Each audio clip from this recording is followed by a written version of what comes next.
Hello all student. तो हम लोगों ने पढ़ा था इससे पहले, मतलब हम ठोस अवस्था जो हम पढ़ रहे हैं तो हमने पढ़ लिया था अंतर वगैरह यहाँ पर, ठीक है। और इसके अलावा जो सारी डेफिनेशन वगैरह हैं हमने आपको समझाई थी और कहा था आप स्क्रीनशॉट कर लीजिएगा। पीडीएफ आपको जब हमारे सारे लेक्चर कंप्लीट हो जाएंगे तब आपको दी जाएगी। तो अब ये पार्ट 2 है, ठीक है। और ये हमने सब समझाए थे आपको। अब यहाँ पर आता है क्रिस्टलीय ठोस के प्रकार एवं वर्गीकरण, मतलब प्रकार वर्गीकरण या फिर कह सकते हैं वर्गीकरण मतलब भाग में बांटना। और यहाँ पे भाग में बांटना किस तरीके से आप लोग को समझ में आएगा। देखिए क्लास 10th में आपकी जो साइंस की बुक थी उसमें फिजिक्स, केमिस्ट्री और हमारी बायोलॉजी साथ में थी। क्लास 11th में जब आप आए तो क्या हो गया, उसको वर्गीकृत कर दिया गया, अलग अलग कर दिया गया, ठीक है।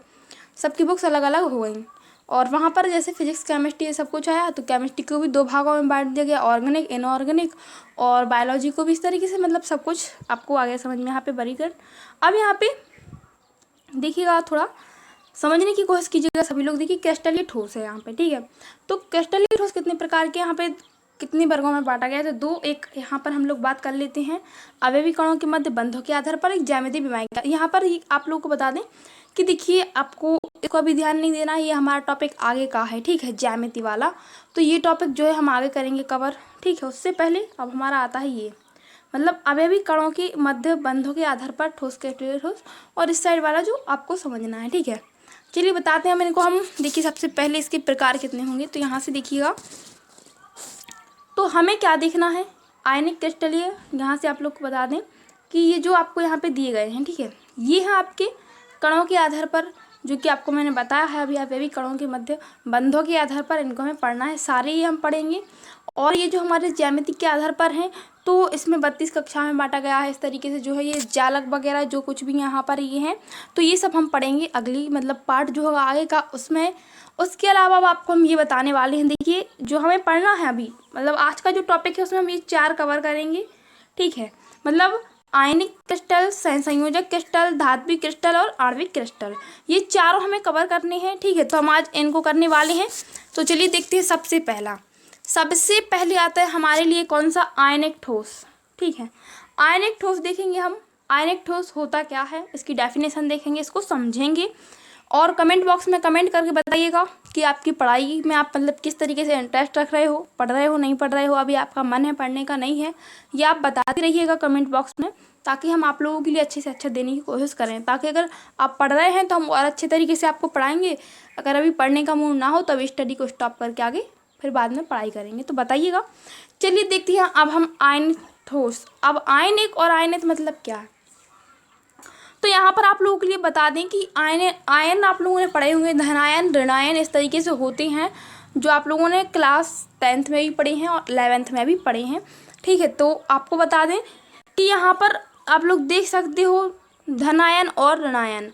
तो इसकी डेफिनेशन क्या हो जाएगी यहाँ से, अनियमित ठोस विपरीत प्रकार से आवेशित आयनों से बने होते हैं। अब यहाँ पर आपको थोड़ा ये जो इसको नहीं देखना आपको, आयनित ठोस विपरीत प्रकार से आवेशित आयनों से बने होते हैं, मतलब अब यहाँ पर इसको समझे इस पॉइंट को। विपरीत किस तरीके से, एक साइड होगा आपका ऋणायन और धनायन, ठीक है, इस तरीके से होंगे। अब यहाँ पर आपका क्या हो जाएगा, अर्थात इसमें ऋणायन एवं धनायन निकटता से बंधे होते हैं, मतलब इस साइड से ऋण का और इस साइड से प्लस का आयन है, जिसमें ये आयन एक जो है बंधा हुआ है, ठीक है, कोई ठोस, ठीक है। तो ये होता है आपका आयनिक ठोस, ठीक है। अब इसके होते हैं गुण, तो गुण को भी हम समझेंगे कि गुण क्या होते हैं। चलिए देखते हैं गुण। तो सबसे पहला, प्रबल आकर्षण बलों की उपस्थिति के कारण आयनिक ठोस का गलनांक बहुत उच्च होता है। फिर दूसरा, तो अब हम दूसरा देखेंगे, यहाँ पर आप लोग देख सकते हो ये पर्याप्त कठोर होते हैं, ठीक है। तो यहाँ से आप लोगों के लिए बता दें पर्याप्त कठोर हो गया दूसरा हमारा।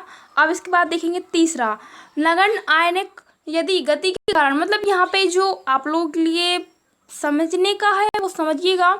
जैसे कि ये पर्याप्त कठोर होते हैं, तो कठोर तो ऑलरेडी ठोस होता ही है, ठीक है।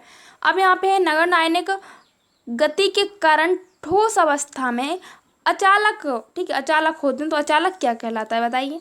अचालक होता है यहाँ पर जिसमें मतलब चालक ना हो, जो चालन ना हो किसी भी चीज़ का, मतलब आयन का चालन कह सकते हैं, विद्युत का चालन, ठीक है, इस तरीके से होता है।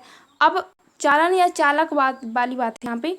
फिर इसके बाद परंतु गलित अवस्था में या गलित अवस्था मतलब समझ सकती हो, गलित मतलब गलनांक जिसमें होता है। जिस तरीके से आपको बता दें, किसी भी ठोस को अगर आप बाध्य भट्टी वगैरह में उसको हम उसका गलनांक क्या होता है, जिस तरीके से 1400 कुछ होता है उसको बाध्य भट्टी में किया जाता है ठोस को, जो ज़्यादा होता है जैसे लोहे वगैरह को, ठीक है। इस तरीके से उसकी गलित अवस्था या जलीय विलयन में आयनों की गतिशील होने के कारण चालक हो जाए हैं। तो जो हो जाए हैं मतलब नहीं यहाँ पे,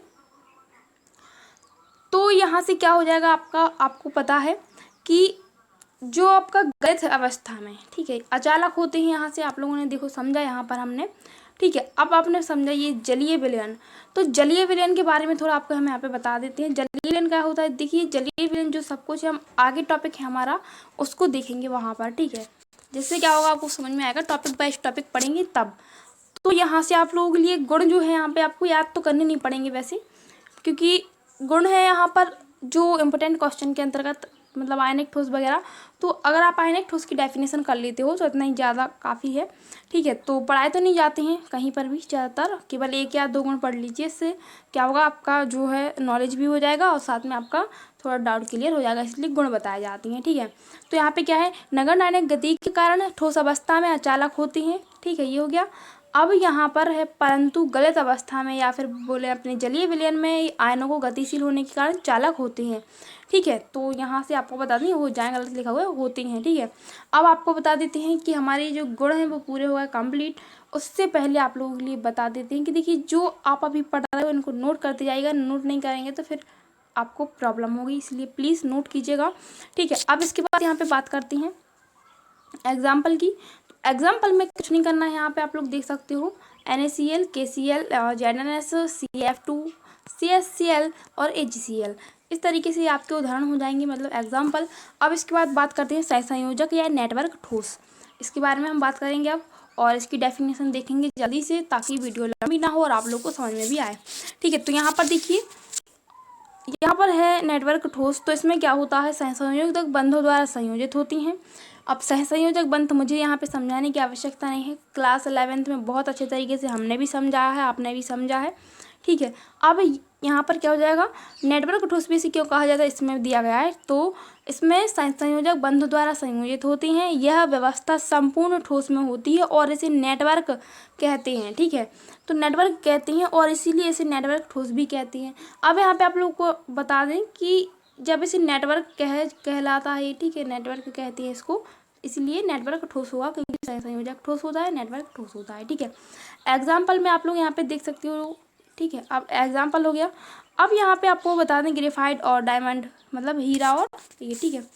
अब यहाँ पे आता है आणविक ठोस, जो कि आप लोगों ने शायद पढ़ा हो आगे, मतलब पीछे क्लास 11th में। अब इसके बाद ये हमारा आणविक ठोस। तो इसमें देखेंगे आणविक ठोस में संघटक अणु होते हैं, इसे 3 वर्गों में बांटा गया है। तो देखिए आपको बता दें, पहला अध्रुवीय, दूसरा ध्रुवीय और हाइड्रोजन, ये होते हैं 3, ठीक है। अब ये 3 है। अब इसके बाद यहाँ पे बात करें आगे की, ठीक है। तो ये 3 वर्गों में से बांट दिया, ठीक है। और धात्विक ठोस जो है हमारा, यहाँ पे आप लोग देख सकते हो धात्विक ठोस, ठीक है, इसको भी देखेंगे। और आप लोगों के लिए बता दें जो धात्विक ठोस है उसको आप क्या कर सकते हो, अध्रुवीय आणविक ठोस। तो मतलब जो आप लोगों के लिए यहाँ पे तीनों के जो प्रकार दिए गए हैं, ठीक है, जो ये दिए गए हैं सारे, ठीक है। तो इनको यहाँ पर समझाया गया है, इनकी डेफिनेशन बताई गई हैं, तो इनको हम समझने वाले हैं अब आगे। तो देखिए यहाँ से सबसे पहला हो जाएगा आपका ध्रुवीय आणविक ठोस, ठीक है। इसकी डेफिनेशन आप लोग यहाँ से देख सकते हो पूरी, कि इनमें उपस्थित संघटक, जैसे कि मैंने आपको बताया संघटक मतलब आप समझ सकते हो। और उसके बाद यहाँ पे विविक्त या स्वतंत्र अणु होते हैं। तो स्वतंत्र क्या हो जाएगा यहाँ पे, स्वतंत्र यहाँ पे क्या है आप लोग समझ सकते हो। स्वतंत्र अणु कैसे, जिस तरीके से गैस के अणु स्वतंत्र होते हैं इस तरीके से इसका स्वतंत्र नहीं है, मतलब, ठीक है। और इसमें हाइड्रोजन बंध वगैरह भी होता है कुछ, जो मैं आपको समझाऊंगी आगे चल के, ठीक है। लेकिन इतना इम्पोर्टेंट नहीं है ये टॉपिक, मतलब हमें केवल क्या करना है, इसका इतना याद रखना है आप लोगों के लिए। तो देखिए यहाँ से अगर आप लोग अच्छे तरीके से पढ़ाई कर रहे हैं तो आप लोग पढ़िएगा इनको, ठीक है। बट हम सभी को लेकर चलेंगे यहाँ पे। देखिए यहाँ से ये आपको याद रख लेना है चारों, ठीक है, तीनों, मतलब ये जो तीनों दिए गए हैं तो इन तीनों को याद रखिएगा, ठीक है। ये 3 हैं जो आपके लिए इम्पोर्टेंट हैं। अब इनकी डेफिनेशन इतनी ज़्यादा इम्पोर्टेंट नहीं है, बट आप लोग लिखिएगा ज़रूर, और जिस तरीके से इम्पोर्टेंट होंगी तो आप लोग इनको करिएगा, ठीक है। तो यहाँ से आपको क्या करना है, स्क्रीनशॉट कर लेना है।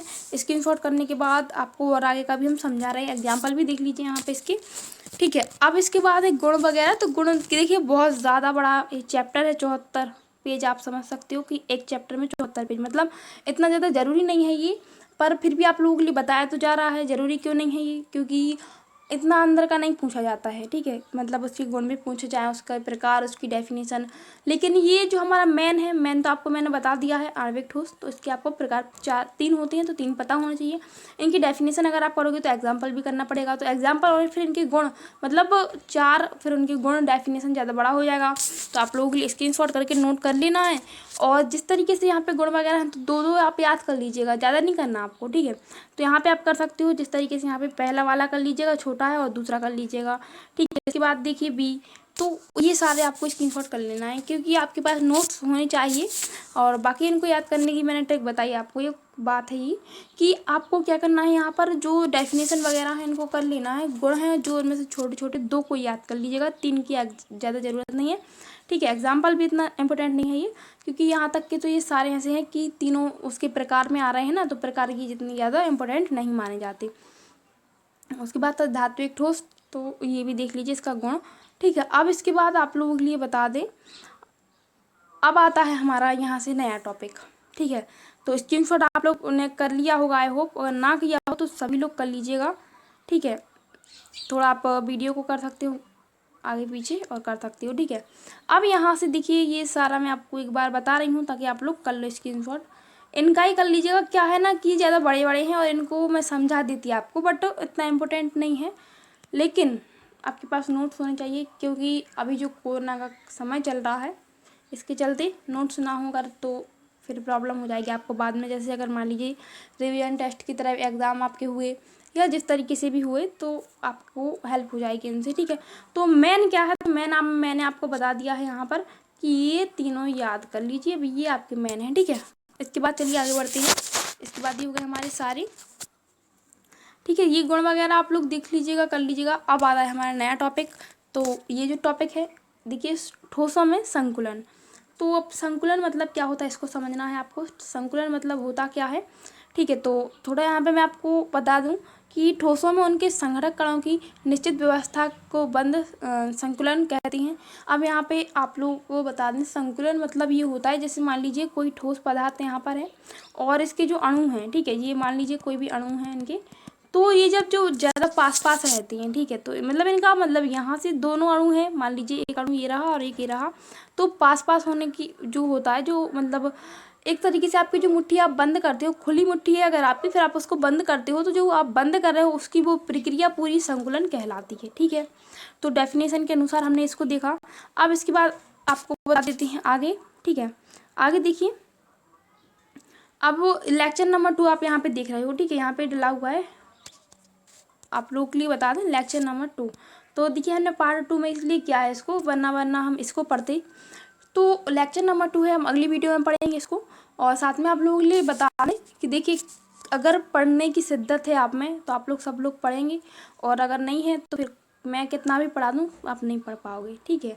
तो यहाँ पे द्विविमीय संकुलन, वर्ग संकुलन, ये सब कुछ है, अगली वीडियो में पढ़ेंगे, ठीक है, ताकि आपको समझ में आए सब कुछ। क्योंकि ये जो चित्र वगैरह हैं मैं आपको समझाती बहुत अच्छे तरीके से, लेकिन अभी यहाँ पर कोरोना के चलते हमारे यहाँ पर बहुत ज़्यादा प्रॉब्लम्स हैं, ठीक है, इसलिए मैं आपको नहीं पढ़ा पा रही हूँ उतना अच्छे तरीके से।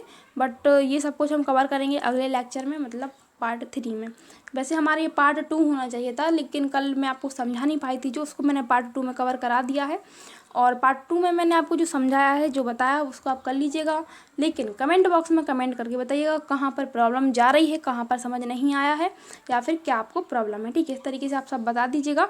अब इसके बाद आपको बता दें कि ये जो सारे हैं हमारे पास, इनको हम देख लेंगे आगे। और एक और बात, अगर आप लोग के कोई भी दोस्त वगैरह जो भी हैं पढ़ना चाहें तो उनको शेयर कर दीजिएगा चैनल की लिंक, ताकि वो भी पढ़ पाएँ। और मैथ हम 1 जुलाई को पढ़ेंगे, और मैंने आपको गारंटी दी है कि 1 जुलाई को हम जब शुरू करेंगे तो एग्ज़ाम के 1-2 महीने पहले ही हम उसको फिनिश कर देंगे। मतलब कुछ इस तरीके से पढ़ाएंगे हम आपको मैथ की, पर डे 2 से 3 क्वेश्चन अगर मैं आपको दूंगी और एक वीडियो में 2 से 3 करवाऊँगी, तो क्या बात है, मैथ तो हो ही जाएगी, ठीक है। Thank you so much.